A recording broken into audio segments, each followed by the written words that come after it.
महाभारत के समय एक ऐसा अद्भुत योद्धा था जो केवल अपने एक ही बाण से पूरा युद्ध समाप्त कर सकता था।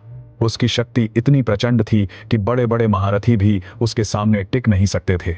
3 बाण और एक दिव्य धनुष ही उसका संपूर्ण अस्त्र शस्त्र था, पर उन 3 बाणों में पूरी सेनाओं का विनाश करने की क्षमता थी।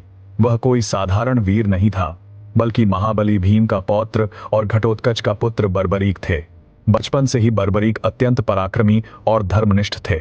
उन्होंने भगवान शिव की कठोर तपस्या की, जिससे प्रसन्न होकर उन्हें 3 अमोघ बाण प्राप्त हुए। अग्निदेव ने उन्हें दिव्य धनुष प्रदान किया। उनके 3 बाणों की शक्ति अद्भुत थी।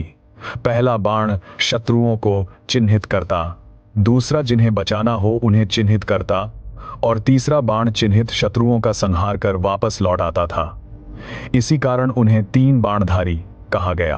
उन्होंने अपनी माता को वचन दिया था कि वे सदैव युद्ध में कमजोर पक्ष का साथ देंगे। जब महाभारत का युद्ध आरंभ होने वाला था, तब वे भी कुरुक्षेत्र की ओर चले।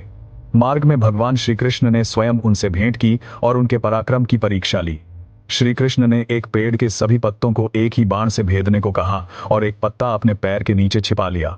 जैसे ही बर्बरीक ने बाण छोड़ा, वह अद्भुत वेग से सभी पत्तों को भेदता हुआ सीधे श्री कृष्ण के चरणों की ओर बढ़ा। वह बाण उनके पैरों के पास घूमने लगा, मानो छिपे हुए पत्ते को खोज रहा हो। तब श्री कृष्ण ने अपना पैर हटाया और बाण ने नीचे छिपे पत्ते को भी भेद दिया। यह देखकर श्री कृष्ण समझ गए कि यह वीर वास्तव में अजेय है। धर्म की रक्षा और युद्ध के संतुलन के लिए श्री कृष्ण ने उनसे दान में उनका शीश मांग लिया। बर्बरीक ने बिना संकोच अपना सिर दान कर दिया और शीश के दानी कहलाए। श्री कृष्ण ने उनका शीश ऊंचे स्थान पर स्थापित कर दिया ताकि वे पूरा युद्ध देख सकें। युद्ध समाप्त होने के बाद जब विजय का श्रेय पूछा गया, तब उनके शीश ने कहा कि उन्हें पूरे युद्ध में केवल श्री कृष्ण और उनका सुदर्शन चक्र ही सक्रिय दिखाई दिया। वास्तव में वही अधर्म का विनाश कर रहे थे, बाकी सभी योद्धा तो केवल माध्यम थे। अंत में श्री कृष्ण ने उन्हें वरदान दिया कि कलयुग में वे श्याम नाम से पूजे जाएंगे।